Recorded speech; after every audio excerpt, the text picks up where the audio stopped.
प्रधानमंत्री का आज एक वक्तव्य छपा है जिसमें उन्होंने कहा है कि श्री चिदंबरम में मेरी पूरी आस्था है, विश्वास है। उन्होंने ये नहीं कहा है कि मैंने मेरिट पर विषय को एग्जामिन कर लिया है।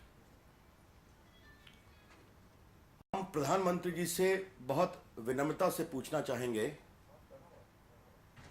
कि चिदंबरम में उनका विश्वास अधिक महत्वपूर्ण है कि आजादी के बाद के सबसे बड़े भ्रष्टाचार के स्कैंडल का पारदर्शी अनुसंधान जरूरी है। The Prime Minister has publicly stated that he has full confidence in Mr. Chidambaram. The BJP would like to know from the Prime Minister, Dr. Manmohan Singh, is your confidence in your ministerial colleague more important, or a fair, impartial and transparent investigation in the worst scam since independence is more important, that is 2G.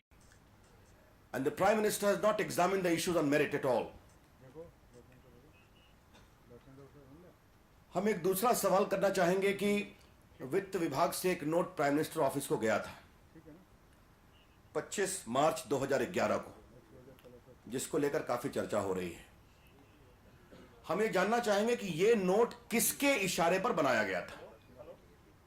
At whose instance did the finance ministry prepare the note for the PMO? ये जानना इसलिए जरूरी है कि आज ये विषय छपा है विस्तार से कि कैबिनेट सेक्रेटरी के कहने पर ये नोट बनाया गया था फिनांस मिनिस्ट्री के द्वारा for the PMO. The country is certainly entitled to know, did the PMO seek this note? If the PMO did, why not appropriate follow-up action taken as suggested?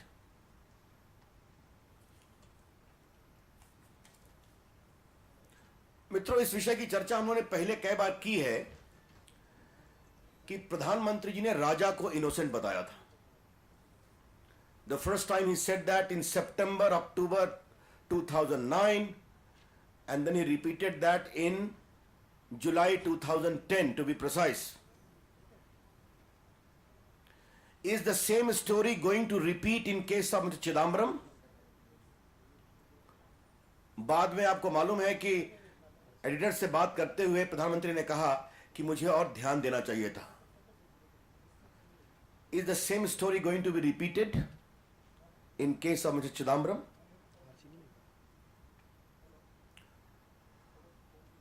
Support to Mr. Raja was described as a compulsion of coalition politics. What is the compulsion to express unilateral confidence in Mr. Chidambaram?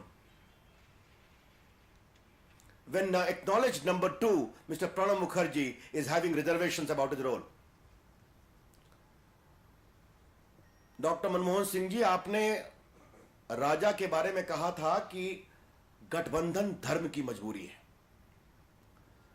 Chidambaram जी के विषय में ऐसी कौन सी मजबूरी है जब स्वयं आपके नंबर 2 प्रणब मुखर्जी उनकी भूमिका के बारे में बहुत संदेह पैदा कर रहे हैं जो उन्होंने समय पर कार्रवाई नहीं की. Skeletons are fighting skeletons and rocking the boat of UPA.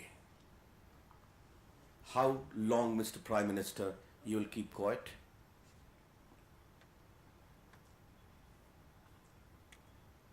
हम ये कहना चाहेंगे कि भ्रष्टाचार, गठबंधन धर्म की मजबूरी के कारण भ्रष्टाचार नहीं होता है. यूपीए का गठबंधन धर्म ही भ्रष्टाचार है. Corruption is not because of compulsion of coalition politics.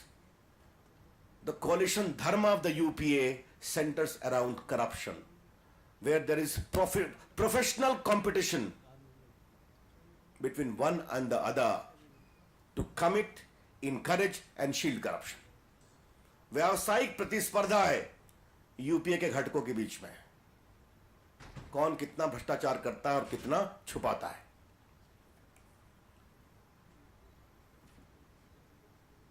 एक सवाल हमें प्रधानमंत्री जी से और पूछना है,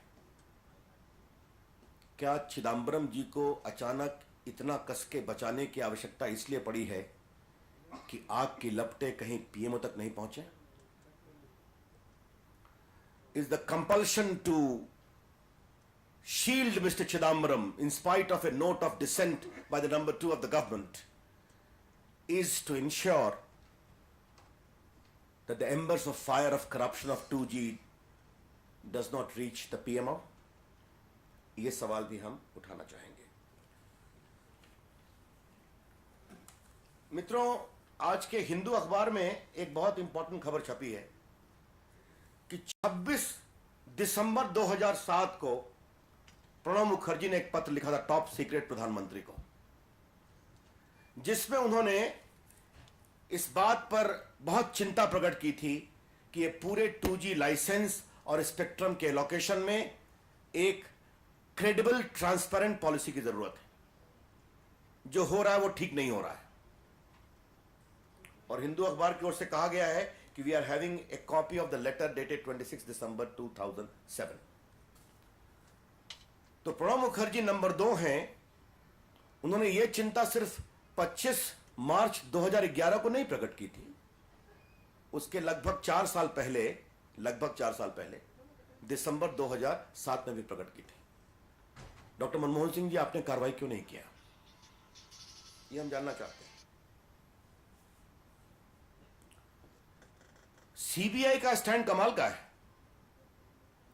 वो जसवंत सिंह को एग्जामिन करने को तैयार है, जो सिर्फ जीओएम के हेड थे, जिसने यूनिफाइड लाइसेंसिंग की बात कही थी, जिसमें गड़बड़ी की बात कोई नहीं आती। लेकिन चिदंबरम साहब, जिनके बारे में इतने प्रमाण आ रहे हैं, उनकी भूमिका की जांच करने को तैयार नहीं है। किसके दबाव में है CBI?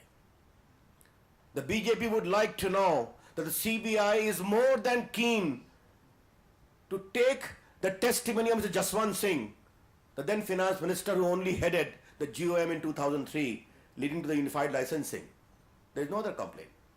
It worked well for the country, but is absolutely stonewalling any plea to investigate the role of Mr. Chidambaram in spite of voluminous evidence.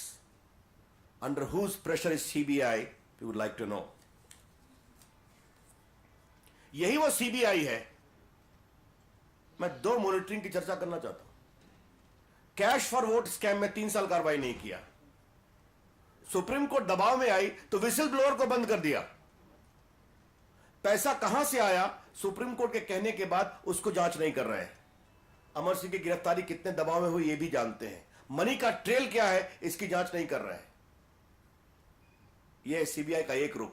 और दूसरा, चिदंबरम के बारे में वॉल्यूमिनस एविडेंस आ रहा है, लेकिन straight flat stand, we shall not investigate his role.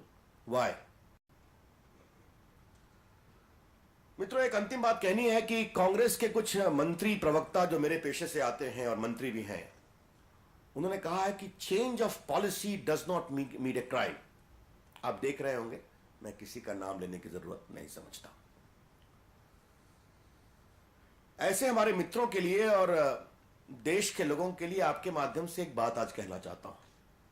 यह prevention of corruption act 1988 है। इसका एक सेक्शन 13 है।